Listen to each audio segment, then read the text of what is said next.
Hi, welcome back. So this is a little video. I'll do something like this each week. Sometimes maybe more than one. It just depends. I think this week I'm just going to make a single video and make some quick comments on the 3 readings that were assigned for this first week. Sometimes I may add written notes as well. I don't think I'll do that this week, but possibly in the future. We'll just see how things go.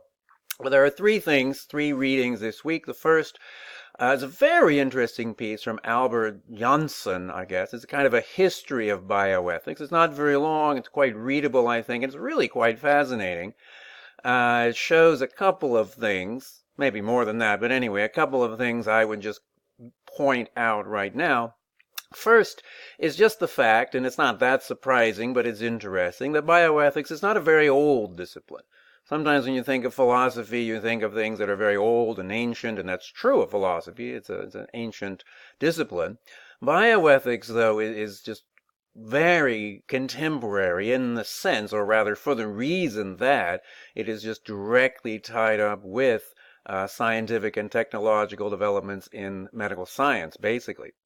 Questions and issues come up that just didn't come up in the past because the technology wasn't there. The situations just did not arise, basically.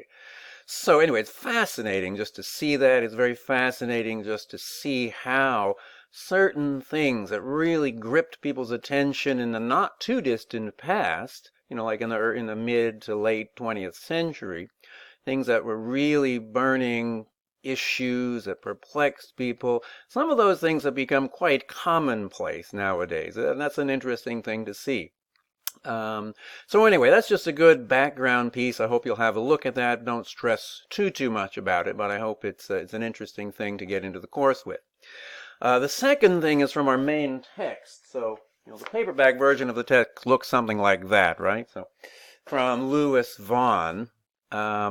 This week, very little, just a few short excerpts from the very beginning. If you've taken some philosophy before, this may seem familiar. It doesn't matter. Some basic ideas and concepts, some important distinctions that will be important, and they're very foundational to ethics in general and bioethics in particular.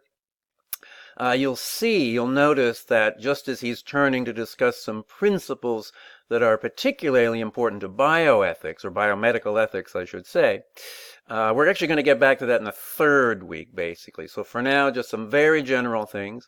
Next week, we're kind of step ahead. For some reason, Vaughan, did it in a different order than I would have. But we're going to talk about some general theories first. That's in his second chapter, and then come back to chapter 1 in week number 3. So anyway, it's not too much from Vaughan this week, basically, but do have a look. In particular, there's a discussion about ethical relativism, generally the view that rejects the idea that there is some sort of truth, some sort of, objective answers to ethical questions, that things may vary, usually different cultures.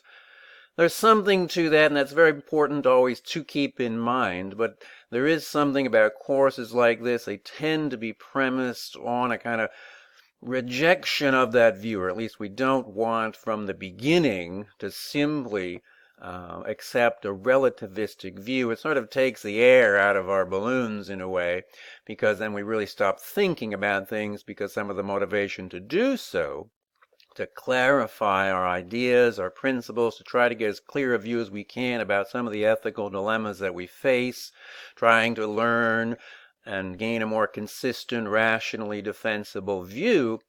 Some of that is just kind of taken away from if you believe that things are ultimately just relative in some way like that. So it's a very important thing, but he does make a good point. And this will actually tie into the third piece from Pearson Randalls. It's an excerpt from an introduction to a different text. They spend a little bit more time on questions about ethics and religion and religious views, and how these relate, and in particular, as I think they put it, whether a conversation is possible. They believe it is, and I think that's the right way to go. It's just that sometimes it may seem difficult. So this is what I was just saying. It can tie into Vaughan's discussion of relativism, where he's talking about, say, different cultural contexts, and people might appear to have very different views, because they actually do come to very different conclusions. But it may be, and this may be true in a great number of cases like that, that actually their underlying deeper ideas or principles aren't necessarily so far apart at all. It's just some of the other cultural, and here we could just add possibly religious views, happen to push or pull them in different directions in the end. But it's what we're always interested in philosophy is in the deeper levels, some of these deeper principles that are really guiding us, because that's really where we got to sort things out ultimately. Anyway, short story then is just that all of that does suggest, well, that relativism will always keep that in mind. There are issues there that are real and so on, but we're still going to do as best we can to work and clarify our views, thinking that, the point we want to be able to explain to ourselves, and to others, the reasons we believe what we do about this or that issue and expect that we can have a productive conversation. That's ultimately what we're doing here. So those are the three readings, I suppose. So in the Vaughan, there's a bunch of things, but there is that discussion of relativism. Pay some attention to that, and just have that in mind when you're looking at the Pearson Randalls and what they say about religion. But all of this is fairly introductory. There will be a quiz, I think, next week that will touch on the stuff from Vaughan in addition to what we look at next week. But for now, you don't have to worry too much about it. Just kind of go at it, in a relaxed sort of way.